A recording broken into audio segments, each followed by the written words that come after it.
এই ভিডিওটা হয়তো আল্লাহ তাআলা আপনার জন্য আপনার সম্মুখে এনেছেন যাতে করে আপনি আপনার জীবনটা শুধরে নিতে পারেন। নিশ্চিত ফলাফল পেতে চাইলে তাহাজ্জুদের পরে ইসমে আজমটি এভাবে পড়ুন। জীবনে কি চান? রিলেশন ঠিক করতে চান? কাঙ্ক্ষিত ব্যক্তির সঙ্গে বিবাহ চান? সম্পদ কামাতে চান? চাকুরি পেতে চান? সন্তান পেতে চান? ঋণ পরিশোধ করতে চান? শারীরিক সুস্থতা চান? শত্রুর কবল থেকে বাঁচতে চান? মিথ্যা মামলায় ফেঁসে আছেন তা থেকে বাঁচতে চান? বড় ধরনের রোগ থেকে মুক্তি পেতে চান? ছেলে মেয়েদের বিবাহ হচ্ছে না, তাদের বিবাহসাদী চান? দ্রুত বিয়ে চান? জীবনে কি চান?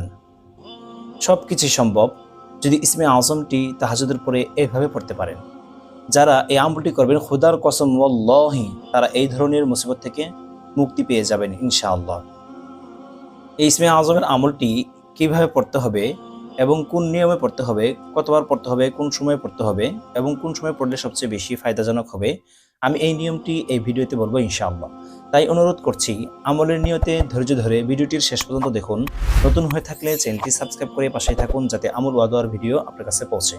প্রিয় দর্শক, রাসূলুল্লাহ সাল্লাল্লাহু আলাইহি ওয়াসাল্লাম আবু দাউদ শরীফে ও তিরমিজি শরীফে বলেছেন যে ইসমে আজম হলো আল্লাহ তাআলার একটি গোপন নাম। এই গোপন নামের দ্বারা আল্লাহ তাআলাকে ডাকলে আল্লাহ তাআলা অবশ্যই তার ডাকে সাড়া দেন এবং তার দোয়া কখনো ফেরত দেন না। সুবহানাল্লাহ।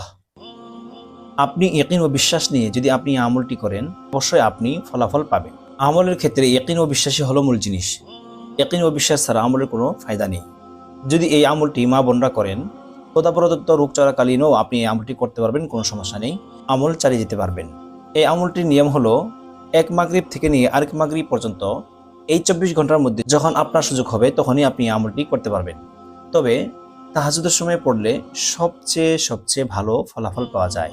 আর তাহাজ্জুদের পরে আমল করেই আলহামদুলিল্লাহ আমি ফলাফল পেয়েছি। তো এই আমলটি তাহাজ্জুদের সময় পড়তে চাইলে 2 রাকাত 4 রাকাত যে কয় রাকাত পারেন সে কয় রাকাত তাহাজ্জুদ পড়ে পবিত্র হয়ে পবিত্র বিছানায় এই আমলটি করবেন।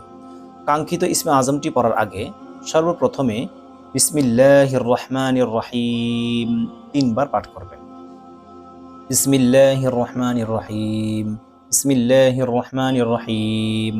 তারপরে এই কাঙ্ক্ষিত ইসমে আজমটি মাত্র 11 বার পাঠ করবেন।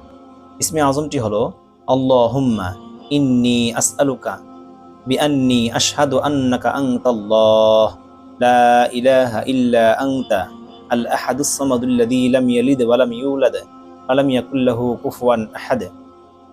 আবারও বলছি, আল্লাহুম্মা ইন্নী আসআলুকা বিআন্নী আশহাদু আন্নাকা আনতাল্লাহ লা ইলাহা ইল্লা আনতা আল আহাদুস সামাদুল্লাযী লাম ইয়ালিদ ওয়া লাম ইউলাদ ওয়া লাম ইয়াকুল লাহু কুফুয়ান আহাদ। আল্লাহুম্মা ইন্নী আসআলুকা বিআন্নী আশহাদু আন্নাকা আনতাল্লাহ লা ইলাহা ইল্লা আনতা আল আহাদুস সামাদুল্লাযী লাম ইয়ালিদ ওয়া লাম ইউলাদ ওয়া লাম ইয়াকুল লাহু কুফুয়ান আহাদ। এই ইসমে আজমটি 11 বার পাঠ করবেন।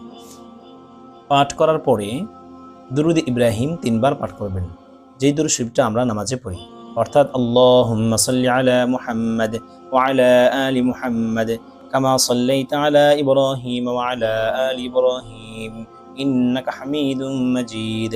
আল্লাহুম্মা বারিক আলা মুহাম্মাদ ওয়া আলা আলি মুহাম্মাদ কামা বারাকতা আলা ইব্রাহিম ওয়া আলা আলি ইব্রাহিম ইন্নাকা হামিদুম মাজিদ। এই দুরূদ শরীফটি 3 বার পাঠ করবেন। 3 বার পাঠ করার পরে আল্লাহ তাআলার কাছে আপনার সমস্ত মুসিবতকে উল্লেখ করে দোয়া করবেন। খোদার কসম, আমি এই আমলটি 3 বার পাঠ করার পরেই আমি এমন একটি সুসংবাদ পেয়েছি যে সুসংবাদের জন্য আমি অনেক দিন যাবত ওয়েট করেছি, আলহামদুলিল্লাহ। তাই আমি আপনাদের কাছে ভিডিওটি শেয়ার করলাম। যারা যারা এই আমলটি করতে চাচ্ছেন কমেন্টে লিখে যাবেন, আমি তাদের জন্য বিশেষ করে অবশ্যই দোয়া করে দেব। যদি ভিডিওটি আপনার কাছে ভালো লাগে তাহলে কমেন্ট, শেয়ার, লাইক এবং সাবস্ক্রাইব করে পাশে থাকবেন, কারণ আপনার একটা শেয়ার অন্য ভাইদের মুসিবত দূর হওয়ার কারণ হতে পারে, আপনার জন্য সদকায়ে জারিয়া হবে।